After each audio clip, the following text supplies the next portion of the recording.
माता रानी के इस प्रांगण में माँ वैष्णो देवी के आशीर्वाद से और इस देश का वैभव ऊंचा रहे, उसी की परिकल्पना माननीय प्रधानमंत्री श्री नरेंद्र मोदी जी ने इस जीएसटी के रिफॉर्म्स में की है। मैं मंच पर आसीन हमारे भाई जिला के अध्यक्ष आदरणीय भाई रोहित दुबे जी, हमारे बहुत ही जुझारू नेता, आप सबके प्रिय विधायक आदरणीय बलदेव राज शर्मा जी, आदरणीय हमारे इस मंच पर बैठे हुए और जिन्होंने अभी बड़ा नाग जी जो चले गए शायद सरसिंह नाग जी, और जिन्होंने बहुत विस्तार से जो है जीएसटी के रिफॉर्म्स के बारे में आपकी बात में बीच में आके रखी है। हमारे बहुत ही वरिष्ठ नेता शिव जी, हमारे बहुत ही वरिष्ठ आप सबके साथी कुलदीप दुबे जी, श्याम जी केसर जी जो यहाँ पे होटल एसोसिएशन के अध्यक्ष हैं और चेयरमैन हैं, और यहाँ पर उपस्थित बहुत ही तादाद में एक जोरदार तालियां पूरी टीम के लिए, खासकर यहाँ के विधायक और यहाँ के जिला अध्यक्ष जिन्होंने बड़ी अथक मेहनत से जो है आप सबको इस मंच पर जो है यहाँ पर बुलाया है, इस जीएसटी के रिफॉर्म्स के बारे में आप सबको जानकारी हो। यही एक अच्छे नेता की काबिलियत होती है कि माननीय प्रधानमंत्री जी के किए हुए कार्य हर क्षेत्र के लोगों तक समझ में आए। इसीलिए आप सबसे निवेदन जो है यहाँ पे किया गया है, आपका यहाँ पर आने का बहुत बहुत स्वागत है। मैं साधुवाद दूंगी दोनों हमारे विधायक आदरणीय बलदेव जी से को और यहाँ के जो जिला अध्यक्ष है रोहित दुबे जी को, और आप सभी को, पूरी टीम को। देखिए, भारतीय जनता पार्टी और खासकर देश के प्रधानमंत्री आदरणीय नरेंद्र भाई मोदी जी, मुझे लगता है कुछ दिव्य शक्तियों के साथ पैदा हुए, और दिव्य शक्तियां ऐसी कि दूर दराज की चीजों को भी वो कहीं ना कहीं समझ जाते हैं, बेखूबी उनको समझ आ जाती है। समझ ऐसे आती है कि जिस समय 2014 के अंदर कांग्रेस की सत्ता गई और भारतीय जनता पार्टी की सत्ता आई, माननीय प्रधानमंत्री नरेंद्र भाई मोदी जी ने कमर कसी कि इस देश को हम परम वैभव पर लेकर जाएं, और परम वैभव की एक बड़ी जबरदस्त कड़ी जो थी वो थी इस टैक्स रिफॉर्म्स। टैक्स रिफॉर्म्स ऐसे जो हर व्यक्ति को सहूलियत लगे, हर व्यक्ति की पॉकेट के अंदर जाए और हर व्यक्ति को कहीं ना कहीं उसकी सुविधा पहुंचे। इस तरह का एक बहुत बड़ा टैक्स रेजिम जो है माननीय प्रधानमंत्री जी ने इस जीएसटी की काउंसिल में, जब हमारी 56th काउंसिल की बैठक हुई जिसकी अध्यक्षता हमारी वित्त मंत्री आदरणीय निर्मला सीतारमण जी कर रही थी, उन्होंने कहा कि इस बार हम जो बहुत मल्टीपल हमने स्लैब्स बनाई हैं, हम उसको 2 स्लैब में खत्म करेंगे, और 2 स्लैब में खत्म करने के बाद यानी कि 99% ऐसी वस्तुएं जो आम लोगों के काम में आती हैं, घर के अंदर जो आते हो उसकी दरों को कम किया गया, यूज करता है, जो हमारा व्यापारी यूज करता है, जो हमारी महिला घर में बैठी हुई गृहिणी यूज करती है, जो हमारे हर वर्ग का जो है उद्योगपति जो है उसको यूज करता है, कहीं ना कहीं उसको जो है कम किया। और इस स्लैब को कम करने का मतलब जो है आम व्यक्ति, आम शहरी, आम नागरिक, महिला, आम एमएसएमई बनाने वाले, प्रोडक्ट्स बनाने वाले लोग हो या फिर उद्योगपति हो, उनके चीजें जो है वो 2 स्लैबों में आ गई। 99% ऐसी चीजें थी जो कहीं ना कहीं 12% से कम की गई और 28% से भी कम की गई। हमने देखा कि माननीय प्रधानमंत्री जी के नेतृत्व के अंदर जो ये सरकार एक भ्रष्ट सरकार हमें 2014 में मिली थी, एक ऐसी सरकार जो सिर्फ अपना पॉकेट भरती थी। आज माननीय प्रधानमंत्री के नेतृत्व के अंदर हर व्यक्ति की पॉकेट भरी जा रही है। इस तरह की सुविधा जो है माननीय प्रधानमंत्री जी ने दी है। 2000 ये उससे पहले 2014 से पहले भी हमारे पूर्व प्रधानमंत्री आदरणीय अटल बिहारी वाजपेयी जी ने 2000 के अंदर इसके ऊपर जीएसटी के ऊपर एक टास्क फोर्स बनाई थी, पूरी बनाई थी। उन्होंने कहा था कि इसके ऊपर काम होना चाहिए और कहीं ना कहीं इसके ऊपर जो है हमें राय मिलनी चाहिए अलग अलग लोगों से, बुद्धिजीवी लोगों से। और ये सरकार जब 2004 के बाद 2014 तक कांग्रेस की सरकार आई तो वो सोती रही और वो सोती रही।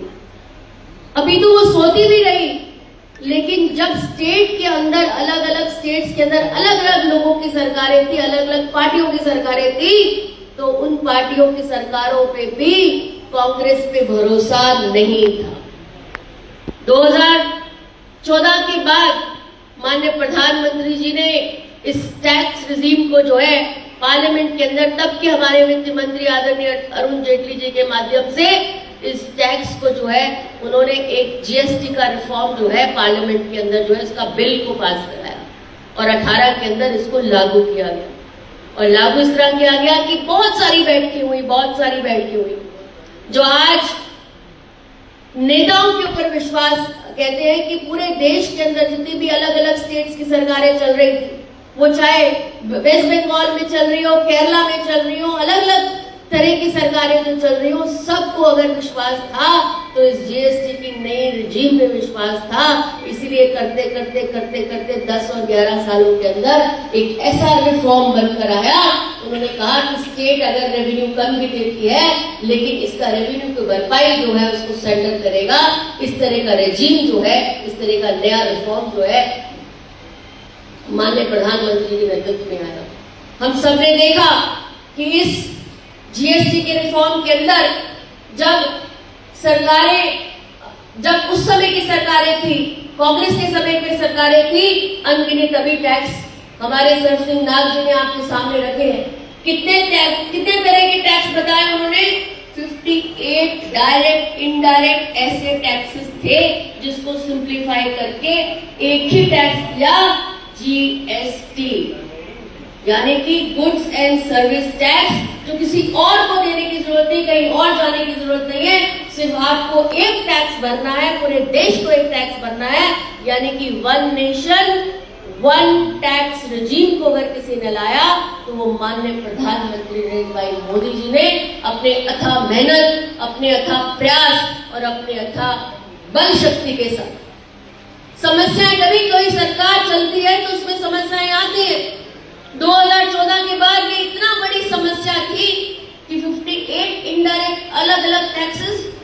एक कंपनी के बारे में मैं पढ़ रही थी, वो बेंगलोर से लेकर हैदराबाद तक अपना सामान बेचती थी, लेकिन वो डायरेक्ट 570 किलोमीटर डायरेक्ट वो नहीं देती थी। उसको लगता है कि 2014 से पहले अगर मैं डायरेक्ट भेजूंगा तो मुझे टैक्स ज्यादा लगेगा। वो इसीलिए यूनाइटेड नेशंस के द्वारा जो है वहां से वह अपनी इतना लंबा सफर तय करते हुए हैदराबाद सामान बेचती थी। उसको लगता था कि मेरा टैक्स बचेगा अगर मैं इस तरह से इस रूट से जाऊंगा।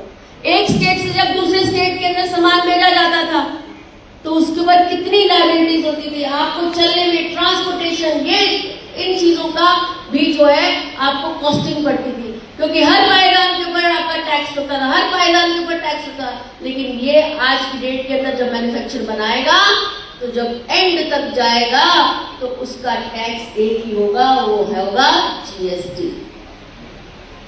इस तरह का प्रावधान माननीय प्रधानमंत्री जी ने हमारे बीच में रखा। हम धन्यवाद देते हैं अपने प्रधानमंत्री नरेंद्र भाई मोदी जी को कि उन्होंने जो एक चरमराई सी अर्थव्यवस्था थी, जो कहीं ना कहीं ऐसी व्यवस्था थी जिसको जो पूरा देश ढो रहा था, और ये आंकड़े कहते हैं 2017 के अंदर कि इसके अंदर कम से कम 75 लाख ही लोग जो थे, 65 लाख लोग जो थे वो टैक्स भरते थे, यानी कि टैक्स भरते थे थोड़े लोग और उसकी सुविधाएं जो है, उस टैक्स की सुविधाएं जो है पूरा देश जो है वो उठाता था। यानी कि वो कर देने वाला व्यक्ति था वो थोड़ा था, और थोड़े में वो इतना ज्यादा जो है टैक्स देता था। माननीय प्रधानमंत्री जी ने इस चीज को खत्म किया। उन्होंने कहा कि हम इसको, जो पूंजीवादी व्यक्ति है, जो पूंजीवादी सोच की चीजें हैं, उसको हम कहीं ना कहीं खत्म करेंगे। और पूंजीवादी सोच को खत्म करते हुए उन्होंने कहीं ना कहीं टैक्स के अंदर एक नई मुहिम लाई, क्योंकि हम भारतीय जनता पार्टी के लोग हैं। हमारा बुनियादी जो कर है, हमारी जो चीज है, वो ये कहती है कि अंत्योदय होना चाहिए। वो कहती है कि अंत में बैठा हुआ व्यक्ति, वो उसका सहयोग भी होना चाहिए और वो भागीदार भी होना चाहिए। इसलिए माननीय प्रधानमंत्री जी ने वो जो कहते हैं कम्युनलिज्म की जो भावना थी, जो कैपिटलिज्म की भावना थी, उसको, फेडरल स्ट्रक्चर को जो है कहीं ना कहीं संभालने की कोशिश की और कहीं ना कहीं जो है इसका दायरा बढ़ा दिया। उन्होंने कहा कि जो 65 लाख लोग जो थे, जो टैक्स भरते थे, आज की डेट में उसका दायरा बढ़ गया। जो चोर थे, जिन्होंने चोरी करते थे टैक्सेस के अंदर, जो टैक्स नहीं देते थे लेकिन सुख सारे भोगते थे, उसको कहीं ना कहीं खत्म करके जो है हर व्यक्ति के ऊपर एक नजर रखी गई कि वो करप्ट न बने, उसको भी टैक्स देना पड़े। जो एक आम व्यक्ति है, जो आम शहरी है, जो आम नौकरी पेशा लोग हैं, और जो एक मिडिल क्लास व्यक्ति, अगर वो टैक्स दे सकता है तो पूंजीवादी और इतने बड़े बड़े जो लोग हैं वो टैक्स क्यों नहीं दे सकते। इसीलिए मुहिम चलाई गई और हर व्यक्ति को इसका, और आपको मैं बताऊं कि आज 1.5 करोड़ से भी ज्यादा लोग जो है टैक्स को भरते हैं। और इसीलिए माननीय प्रधानमंत्री जी ने 11 साल के बाद एक ऐसा टैक्स लाया है जो आम व्यक्ति, आम शहरी, आम महिला, आम किसान को जो है एक सुख का जो है संदेश जो है इसको मिला। हमने देखा कि 99% जो हमारी चीजें हैं वो घटकर जो है कम हो गई है। सुधार की नींव अगर किसी ने रखी तो वो माननीय प्रधानमंत्री जी ने अपने इस टैक्स रेजिम में रखी। हमने देखा कि बुनियादी ढांचे को और मजबूत किया गया। हमारे जो बुनियादी ढांचा था, जिसके अंदर जो रोजमर्रा की जो 60% की वृद्धि हुई, हवाई अड्डों को 2 गुना कर दिया गया। इसी तरह से रक्षा की सूत्र के अंदर भी कम से कम 150% जो है उसकी वृद्धि हुई। अभी आपने नाग जी का, सर सिंह नाग जी का सुना आपने कि किसने ऑपरेशन सिंदूर के अंदर इंडिजिनस हमारे काम जो आया है। रक्षा का सूत्र हो, उसको बढ़ा दिया गया। हमारा देश रहेगा तो कहीं ना कहीं हम रह पाएंगे। डायरेक्ट बेनिफिट ट्रांसफर हुआ। आपने सुना होगा कि राजीव गांधी जी उस समय अपने समय पे कहते थे कि मैं 1 रुपया भेजता हूं तो 90 पैसा जो है गायब हो जाता है, और सिर्फ जिसको बेनिफिट मिलना चाहिए उसकी पॉकेट में सिर्फ 1 रुपया 10 पैसे आते हैं। आज इस प्रधानमंत्री जी के नेतृत्व के अंदर अगर वो 100 रुपया वहां से बेचते हैं तो डायरेक्ट बेनिफिट की वजह से जो है आपकी पॉकेट में भी जो है 100 रुपया आता है, एक भी पैसा इधर उधर नहीं जाता। और कम से कम इस डायरेक्ट बेनिफिट की वजह से कम जो बिचौलियों का रास्ता था वो खत्म कर दिया, और आज कम से कम 7.25 लाख करोड़ से भी ज्यादा जो है बेनिफिशरीज को डायरेक्ट बेनिफिट के तहत उसको बनाया गया। गरीब कल्याण की योजनाएं हो, हमने कभी सुना कि 25 करोड़ से ज्यादा लोगों को अन्नदान मिला हो। हमने सुना कि 80 करोड़ नागरिकों को मुफ्त राशन जो है उसको मिला हो। हमने सुना कि जितने भी उद्योग वाले लोग हैं, जितने एमएसएमई प्रोडक्ट्स बनाने वाले लोग हैं, आज वो सुचारू रूप से जो है अपने एमएसएमई के प्रोडक्ट्स बना पाएंगे, क्योंकि उनकी जो दर है वो भी घटा के 5% कर दी गई है। राष्ट्रीय व्यवस्था के लिए भी एक वृक्ष साइकिल जो है वो चला दिया गया है। कम कर से अधिक खर्चा होगा। मैं सुन रही थी आज टीवी के ऊपर, हमारे प्रवक्ता है सुमित पात्रा जी, वो बता रहे थे कि किस तरह से एक मारुति वैन जो बनाने वाले लोग हैं उसके मैनेजर ने एक स्टेटमेंट दी अखबार के अंदर। उन्होंने कहा कि हमारी बिक्री जो कम हो गई थी इस पहले नवरात्रे के अंदर और दूसरे नवरात्रे के अंदर कम से कम 25,000 गाड़ियां जो है वो बिकी।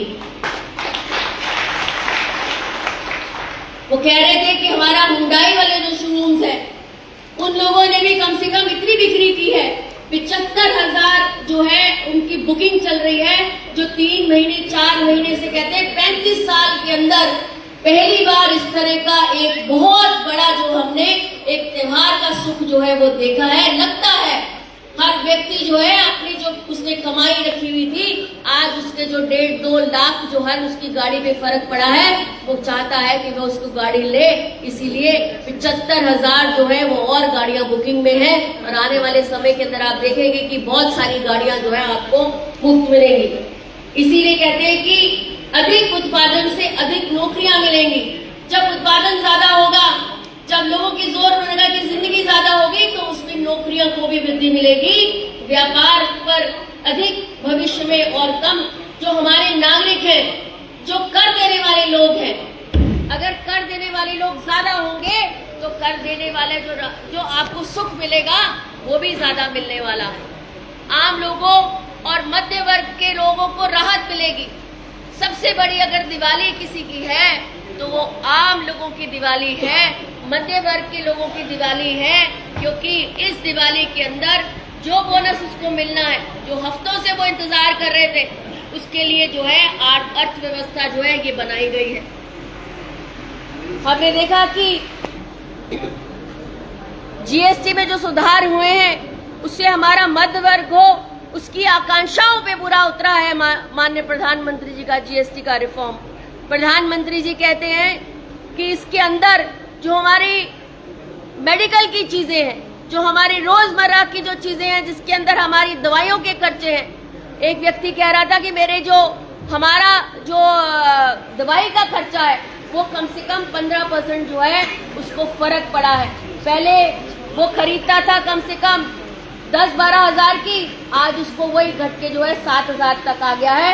इस तरह का बहुत बड़ा रिफॉर्म जो है माननीय प्रधानमंत्री जी ने दिया है। स्वस्थ और सशक्त भारत के प्रति माननीय प्रधानमंत्री जी की प्रतिबद्धता और इसकी सुधारों में देखा गया है।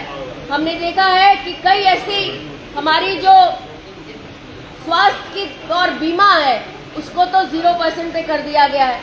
दवाइयाँ जिसके अंदर कैंसर की दवाइयाँ हैं उसके उपचार के लिए और उसके लिए भी जो है टैक्स को जो है घटाकर हमारा मेडिकल का हो, ऑक्सीजन हो, चश्मे हो, इन सभी के ऊपर 5% जो है टैक्स कर दिया गया है।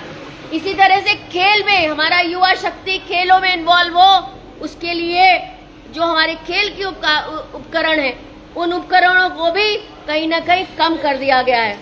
अब जो महत्वाकांक्षी मध्य वर्ग है हमारा, जो चाहता है कि वो खरीदे लेकिन पॉकेट अलाउ नहीं करती थी, आज माननीय प्रधानमंत्री जी ने उस पॉकेट को कहीं ना कहीं आपके लिए मोबिलिटी के लिए जो है इसको गतिशील मिलेगी। क्या खरीदना, अच्छा पहनना क्या अमीरों का ही हक था? आज माननीय प्रधानमंत्री जी ने हम सबके लिए जो है एक व्यवस्था बनाई जिसके अंदर आम व्यक्ति भी वो सब सुख सुविधाएं ले सके जो अमीर जो है वो लेता है।